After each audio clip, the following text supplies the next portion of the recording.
Às vezes você vai tratar o paciente bipolar e ele até brinca com você, ele fala: olha, eu queria a energia da mania, só que sem a parte ruim, né? Ou seja, quem não gostaria?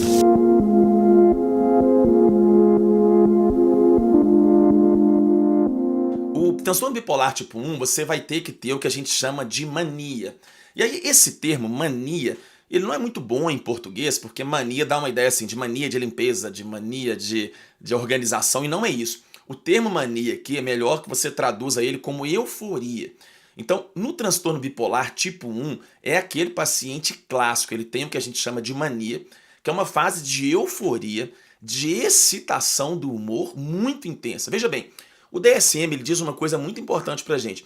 Ele diz que o humor da mania ele tem que ser anormal, persistentemente elevado, expansivo, irritável e tem que ter uma atividade de energia absurdamente elevada com uma duração de pelo menos uma semana. Então assim, não é um dia de euforia ou 2 dias de euforia, exceto os que às vezes o paciente ele faz uma euforia de 1, 2 dias que ela é tão clássica, que ela é tão típica, que nós não precisamos esperar uma semana para a gente diagnosticar o paciente que ele está em mania ou ele está em fase de euforia. Nesse caso de mania, gente, é muito típico. Eu lembro que eu estava um dia em casa e estava no fim de semana e me ligou até uma pastora muito bacana, uma pessoa muito séria, e ela me falou assim: Ismael, eu estou aqui com um paciente que eu preciso que você olhe. Eles estavam num retiro espiritual e quando eu cheguei lá, esse paciente já estava 5 dias sem dormir, ele estava extremamente eufórico, extremamente elétrico, e ele tinha uma ideia de grandeza muito grande, como se ele estivesse ali recebido um grande avivamento de Deus. E na época eu usava óculos, e ele veio para cima de mim querendo ali quebrar os óculos, porque ele dizia que ele estava numa unção sobrenatural, e aí ele tinha que quebrar meus óculos. Ele me perguntou se eu tinha fé para ser curado. E ele estava falante, ele estava muito eufórico, ele estava várias noites sem dormir, orando. E aí a pastora começou a desconfiar, porque no início, às vezes, a pessoa chega lá no retiro espiritual, você acredita que a pessoa está vivendo um avivamento. Mas a pastora ela começou a desconfiar um pouco que as coisas não estavam bem, porque estava passando completamente do limite. E realmente esse é um ponto muito importante no transtorno bipolar tipo 1. Realmente na fase de euforia, o paciente fica com o humor extremamente expansivo. Ele fica realmente com uma ideia de grandeza muito grande. Ele realmente acha que ele está assim, na melhor fase da vida dele. Se você vê alguém com bipolaridade na fase de mania, a pessoa está se sentindo super bem.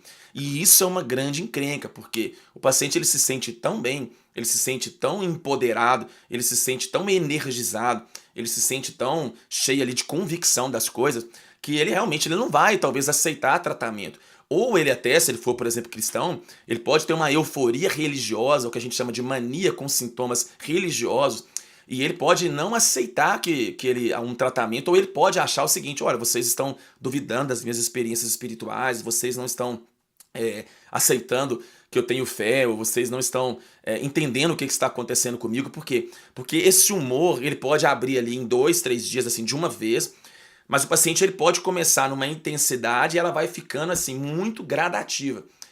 E isso vai ficando num nível tão progressivo que se torna realmente assim insuportável conviver com aquela pessoa, porque ela entra num nível de perda de conexão com a realidade que prejudica ela absurdamente. Outras vezes a mania ela pode vir com sintomas psicóticos. O que é isso? A mania, às vezes, essa fase de euforia, ela pode fazer o paciente surtar. Então é comum que alguns pacientes bipolares, eles na verdade eles não abram tanto com euforia ou com essa hiperalegria ou com essa hiper expressão de poder. Eles podem acontecer deles realmente entrarem em surto psicótico, ter delírios religiosos, terem realmente uma sensação de percepção da realidade que é totalmente delirante. Então essa questão do DSM de durar 7 dias, ela é o mínimo realmente que eles colocam, mas nem sempre a gente segue isso à risca, porque às vezes são 3 dias ou 4 dias, e é muito típico o paciente estar assim completamente tomado pela fase de euforia, a gente nem espera esse paciente realmente desacelerar.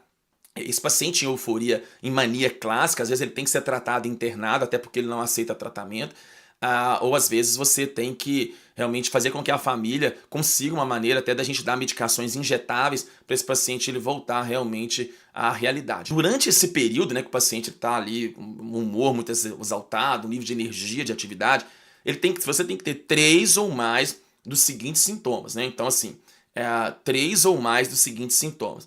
A diminuição da necessidade de sono. Então, assim, isso é muito importante na fase de mania. Gente, não é que o paciente quer dormir, ele não consegue, não é isso. Ele não sente a necessidade de dormir. Eu já atendi um paciente uma vez, um bipolar, ele era até também cristão, e ele estava mais ou menos uns 20 dias sem dormir. E a pessoa não se sente cansada. Pode até ter uma esticada no sono durante o dia, pode até realmente ter ali uma sonolênciazinha menor, mas assim, na bipolaridade clássica, esse paciente ele realmente tem uma diminuição da necessidade de dormir. Você não vai ter um paciente em mania que ele não tem essa dificuldade de dormir. Seria uma coisa bem rara e a gente vê isso na prática clínica. Então, assim, quando você está aqui acompanhando uma pessoa que é bipolar, você quer aprender com esse vídeo, um dos primeiros sintomas, às vezes, que o paciente ele tá virando a chave para euforia é que ele começa a dormir menos, né? Isso é muito importante na bipolaridade. Segunda coisa, mais falante do que o normal. Uma pressão para continuar falando. Realmente, o DSM, quando ele coloca isso aqui, eu tô lendo aqui os critérios do DSM, realmente a pessoa bipolar, ela fica mais tagarela, ela fica com uma pressão por falar, ela fica mais soltinha, né? Então, assim, fala mais, fica mais sem freio, fica mais exaltada no falar, fica mais tagarela. Então, assim, realmente, até você tenta às vezes um pouco interromper a pessoa, você tenta assim, a pessoa não consegue parar. E aí você tenta manter um diálogo, ela às vezes não consegue perceber que ela tá falando muito. Então, assim, o paciente ele começa a ficar numa necessidade de falar muito grande. Lembrando uma coisa muito importante na bipolaridade, que às vezes o paciente ele não está muito eufórico.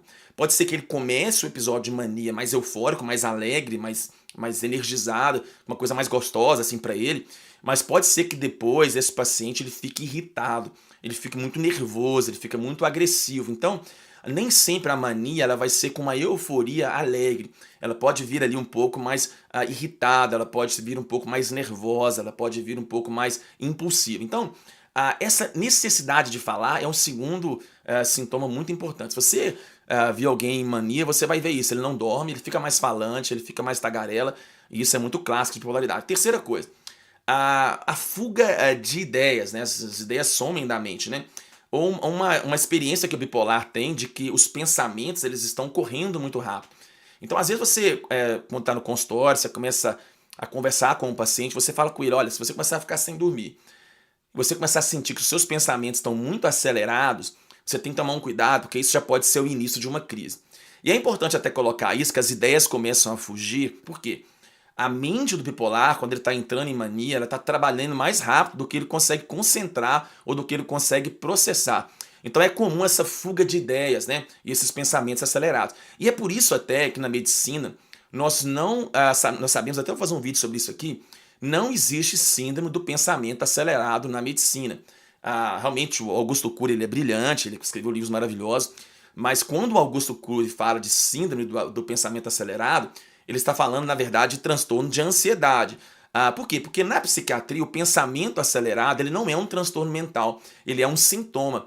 E a ansiedade pode causar pensamento acelerado, e o transtorno bipolar pode causar pensamento acelerado, alguns surtos psicóticos pode causar pensamento acelerado, e às vezes até o uso de substâncias pode causar pensamento acelerado. Então, não é tão simples assim como as pessoas colocam, pensamento acelerado, síndrome do pensamento acelerado, SPA. Não, não existe isso. Inclusive, não existe SPA nem no DSM, nem na CID, porque realmente pensamento acelerado pode ser associado a inúmeros quadros psiquiátricos, e um dia eu vou fazer um vídeo aqui só sobre síndrome do pensamento acelerado. Então, a pessoa bipolar, ela tá conversando, a mente está tão acelerada que ela foge às ideias. Então você vê que ela pula de um assunto para outro, ela às vezes emenda um assunto totalmente desconexo, ou às vezes até tem uma conexão, mas você vê que está muito rápido, assim, a conexão ela vai de um extremo ao outro muito intensamente. Então isso é muito comum de bipolaridade.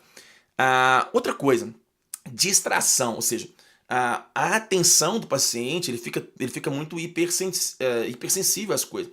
Então, ela fica muito atraída por coisas sem importâncias ou irrelevantes, né? Então, assim, o paciente ele tem ele fica mais distraído. E uma coisa que é muito comum em pacientes que às vezes até são mais religiosos, são cristãos, são bipolares, existe uma sensação de percepção das coisas espirituais mais aguçada. Então, assim, é uma coisa que um dia merece um vídeo muito específico. Eu vou gravar, se você estiver gostando desse vídeo, você vai comentar aqui. Eu quero entender isso, mas eu tenho uma sensação, e atendendo nesses anos todos pacientes que são cristãos e entram em euforia, que às vezes antes deles entrarem em crise, eles têm uma sensação, às vezes, de percepção espiritual um pouco mais aguçada. É uma questão que isso tem que ser um pouco mais bem estudado ainda na medicina, mas é como se a gente tirasse, eu quero fazer um vídeo aqui sobre isso ainda, mas como se a gente tirasse um pouco o freio de mão e realmente nem todas essas experiências que o paciente às vezes pode ter durante um episódio que está começando, elas são ali, isso é uma coisa que eu estou dizendo, não tem nada a ver com psiquiatria aqui da CID, aí do DSM, que às vezes nem sempre é uma coisa totalmente que você pode ignorar tudo que o paciente viveu. O grande problema é que essa hipersensibilidade vai gerando um turbilhão e depois o paciente entra em crise e a gente não deve nunca deixar esse paciente ficar em euforia. Então, e aí o paciente ele fica muito energizado por alguma coisa. Então, o outro item do DSM, ou seja, um aumento na atividade direcionada a objetos, ou seja, socialmente, no trabalho, na escola, um aumento da energia sexual. Ou o paciente ele fica muito agitado. Então, assim, na fase de euforia, esse paciente ele fica muito agitado, né? E muito produtivo. Você conversa, por exemplo, quando o DSM coloca nesse aumento na atividade direcionada a objetos, realmente o paciente bipolar, ele, às vezes ele produz em 3, 4 dias, quando ele não está ainda completamente em crise, ele pode, por exemplo, escrever livros, se você vê alguns artistas e tudo, ou esculpir, ou fazer um projeto. Tem até estudos assim, mostrando que alguns pacientes, às vezes, que escrevem, eles conseguem, assim, fazer livros inteiros numa semana de mania. Por quê? Porque fica numa energia, numa coisa assustadora. É tanto que, às vezes, você vai tratar o paciente bipolar e ele até brinca com você, ele fala, olha, eu queria a energia da mania, só que sem a parte ruim, né? Ou seja, quem não gostaria, né? Um cérebro hiperagitado, hiperprodutivo. E no início, como eu disse, isso pode passar um pouco desapercebido, porque o paciente ele não entra, em geral, né, de um dia para o outro, ele vai ali subindo na régua do humor. Então, pode ser que o paciente fique. Agora, tem problemas nisso aqui. Por exemplo, na questão do aumento da energia sexual, eu lembro que eu estava atendendo no consultório, a família chegou para mim e ela falou assim, nossa, ela trouxeram uma menina, e essa menina criada ali na igreja, uma questão moral, conservadora, uma menina que não tinha tido exposição sexual. E olha como que a gente tem que ter muita empatia, como que a gente tem que tomar cuidado com o aconselhamento que a gente faz, como que a gente tem que realmente entender como que é complexo o ser humano. Essa menina, ela entrou numa fase de mania, ela era bipolar, não tinha diagnóstico, e o primeiro episódio dela foi aos 23 anos, e ela entrou num episódio de mania, de euforia. E aí ela ficou agitada, ela ficou falante, mas o que aconteceu? A libido dela aumentou demais. E ela ficou assim com um hiper desejo sexual. E aí a família me contou o seguinte, que ela era uma menina recatada, uma menina que teoricamente não envolvia, e ela teve assim em uma semana 2 envolvimentos com rapazes assim que ela conheceu de aplicativo. Não era muito padrão dela, e ela teve relações sexuais com esses rapazes, e a família ficou muito assustada, porque ela estava falante, ela estava eufórica, ela estava elétrica, e não era muito o padrão dela assim ter essa hiperenergia sexual.